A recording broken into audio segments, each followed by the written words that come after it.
Hi, everybody, and welcome to EdTech Chat and Chew. We're at episode 24, if I'm right to say that, Mike. Yes? 26. 26! Yeah, I was off. Welcome to 26. You know, you get a pass when it's right over the Christmas break to give yourself a chance to, reset. But welcome to the second semester.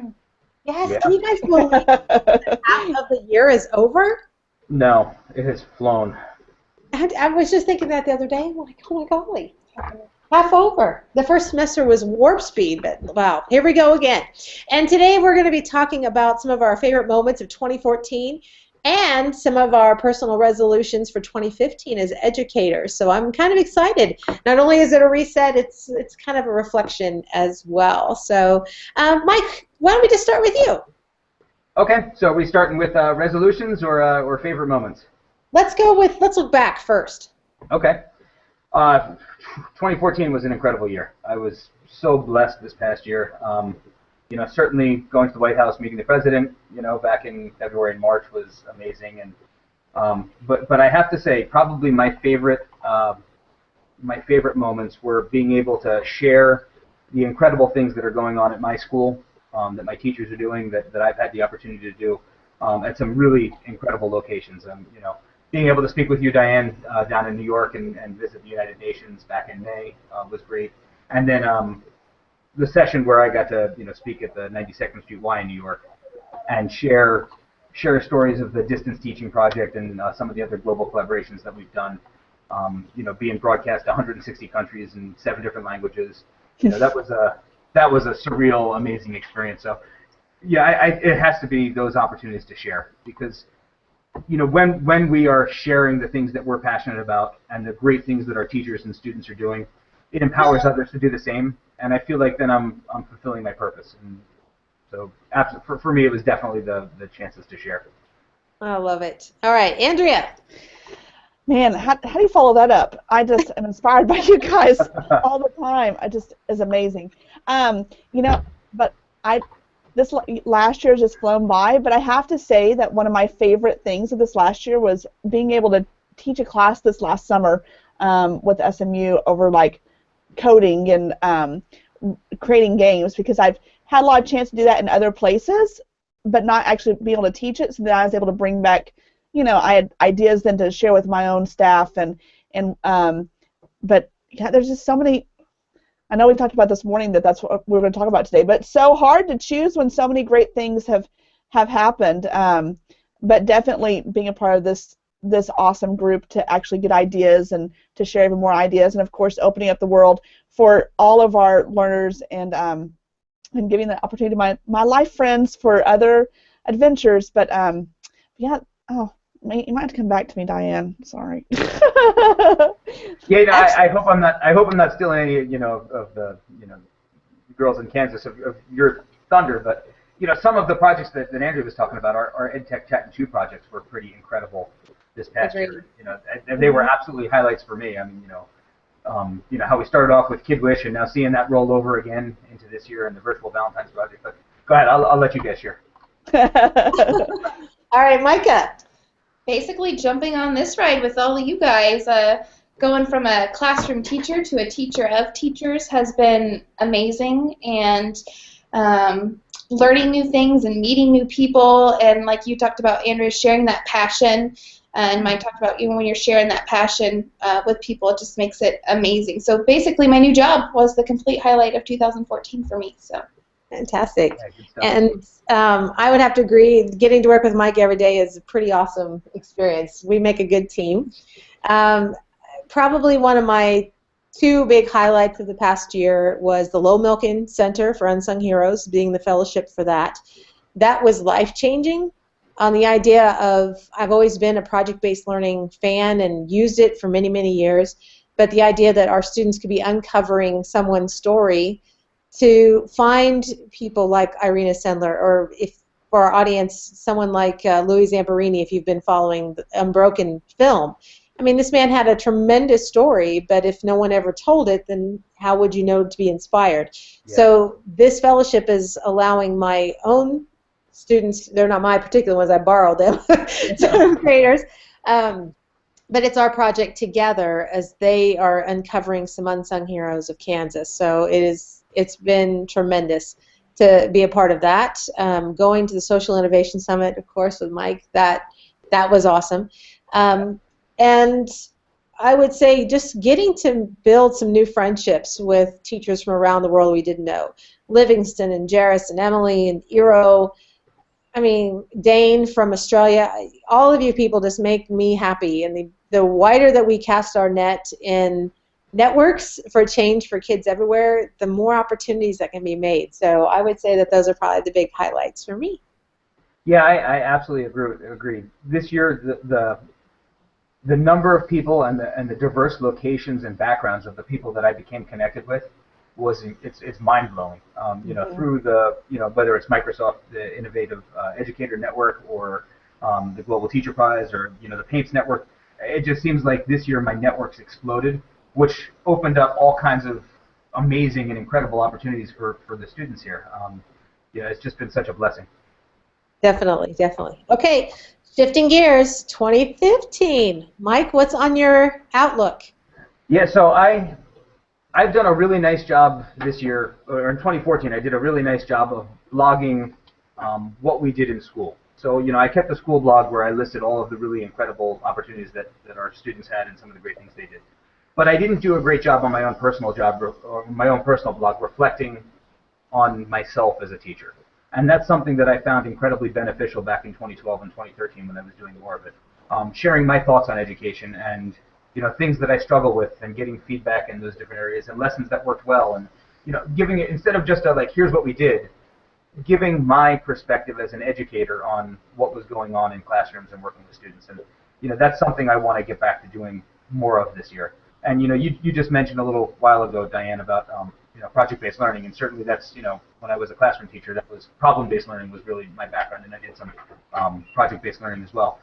But it seems like I've done a lot of global collaboration over the past 6 months to a year, and not as much of that PBL with teachers. And that's, my job as a curriculum coach was built so that I would have the opportunity to work both in tech and also, pedagogical things like help teachers build project-based learning lessons. And I'd like to focus more on that. Not less on the global collaboration, but bring in more of the PBL into what I do.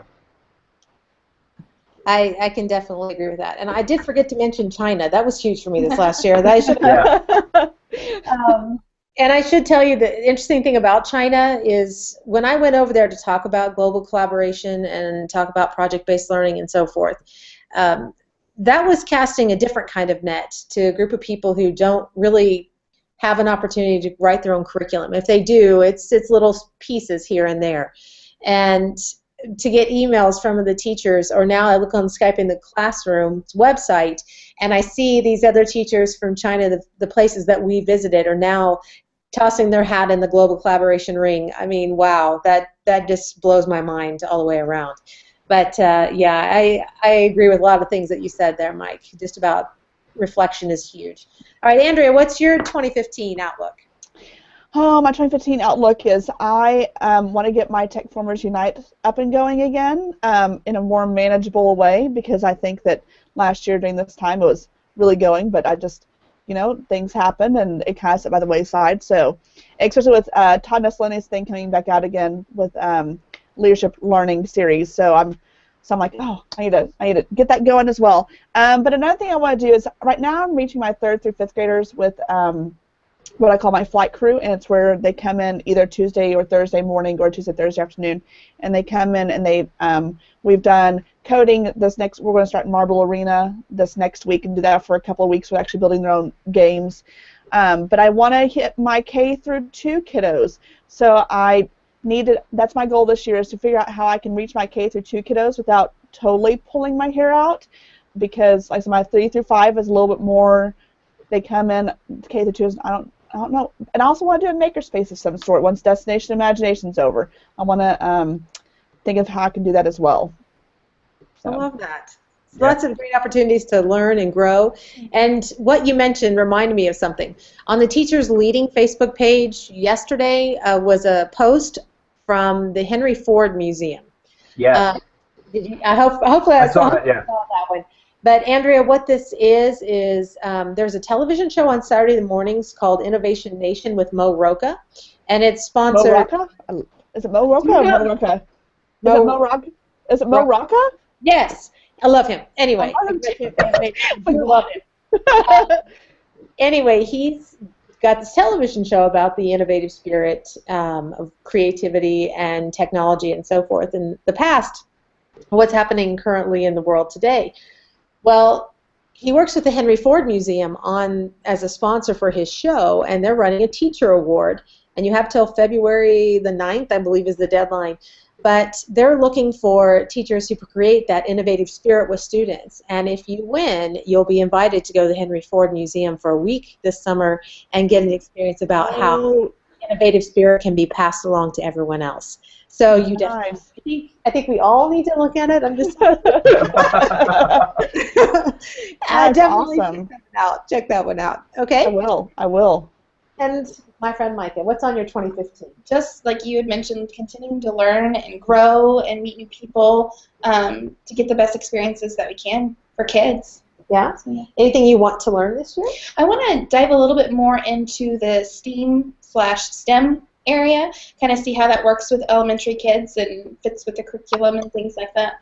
Excellent. Yeah. Excellent. Yeah. Having a math background, I'm a big believer in STEM and STEAM and all that. But seeing, because of what I've been doing in my job lately, I haven't done as much of that. I've gone into math classrooms, but there hasn't been as much of that, combining the engineering and the math. But I got to see my son over the weekend break out one of his Christmas toys where he got to program his own robot. And it reminded me of how awesome it is to see all of those things coming together. My son's 8. He's going to be 9 in February. And, I'm there teaching him about the Pythagorean theorem and why he would need to use the square root key on a calculator. And he's totally getting it because he's into, trying to get his robot to travel in a right triangle pattern on the floor. And so those things that are, 7th grade or 6th grade math concepts, whatever, are coming naturally to him just because he's so passionate about the programming and about the STEM. So, yeah, those are great things. Well, and talk about your STEM to Go package. We're trying to decide. So in our district, we're very blessed. We have something called the Andover Advantage Foundation, and it's basically a group that funds teacher grants every year. And one of my ideas is to write a grant for Smoke and I to have a STEAM/STEM to Go kit. And it'll have things like you're talking about, the programmable robots and Sphero and just all things that will fit in a bag, so that way we can go and teach teachers and be with kids and just an on-the-go kit. So we'll see. Yeah. Yeah, that's awesome. It was fun to take in and see if we can put creativity in the hands of kids and see what they can come up with. So, yeah. For myself, this year, I'm really I want to relook at teacher wellness and balance. It's something I've been researching lately anyway. There's a book that I'm going to get, an audiobook called The Well Balanced Teacher by Mike Anderson. It had great reviews. And, I have pretty good, and I love everything that I do, but I think it's just something to learn to grow. And you mentioned the journaling. It's something that I've really missed doing is writing for blogs and so forth. It's always been on the creative side of doing 100 things at once, but that time for reflection I think would be something that benefits myself as well as my profession overall. And I can't believe you didn't put down, Mike, your trip to Kenya is coming up in 2015. Yeah, actually, it's definitely, not just the trip itself, but, that's going to be incredible. And, the documentary I'm putting together to show how peer teaching for social good and educational technology and global collaboration can help kids in, impoverished areas of the world. And, and then presenting that at different places is going to be incredible. But getting, I guess it's hard to word this, but because I've got to, like you said before, borrow students, borrowing those students to have them put the math videos up on the distance teaching site has been kind of sporadic up to this point in the school year. It hasn't been cohesive enough for those kids to get out of it what I wanted them to. And so it's definitely one of my goals in the next, in the first few months before I go to Kenya, to do a better job of making that part of the culture of what we do, rather than something that we just kind of fit in now and then. But yeah, that trip to Kenya is going to be an amazing, eye-opening experience. And also, I mean, me going over there and visiting with Livingston and going to his school and going to Cheery and all that is going to be great. But then getting him to come, we're working on getting him to come to ISTE and co-present that distance teaching project with me there and be on the panel of Skype master teachers where we talk about global collaboration. I mean, that's going to be incredible. Having him visit the United States, I mean, he's a rock star.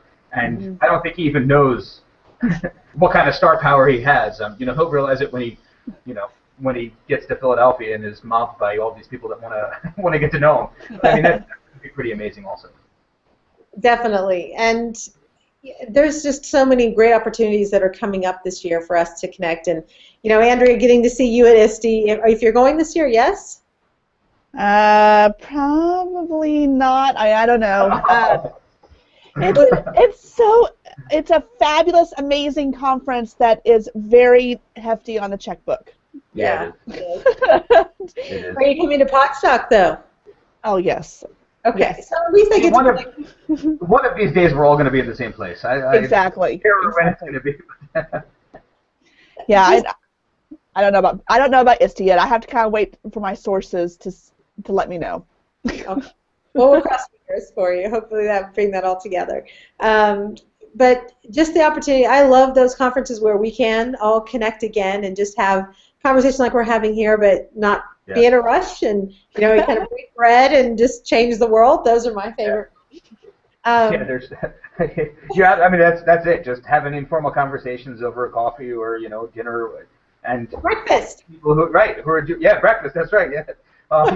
Actually, we could go back to the Mennonite place where we had breakfast last time. This was in Philadelphia, is still there in Market. So we can. It's a date. We'll have to go have breakfast. It's a date. Everybody goes to ISTE with us. We'll have breakfast. We'll have sweet rolls all together. There we go. All righty. Well, I'm excited about what happens for us this next year. The Valentine Project will be kicking off in the next few weeks. So those of you that are watching or watching the archive of this later, definitely keep an eye out for the virtual Valentine Project. We'll probably talk about that next show and get that kicked off the ground. I know people are still wrapping up their Kid Wish connection calls with the people that they sent their cards back and forth to, but virtual Valentine's definitely on the horizon. That was a huge project that was awesomely successful last year, so we're definitely doing that again. I'm excited. Okay, well, if there's anything else, Mike, what's for lunch today? I had a homemade salad, and it was salady. after eating junk for 2 weeks, it's hard to get back into the habit of eating healthy. But it was it was a salad.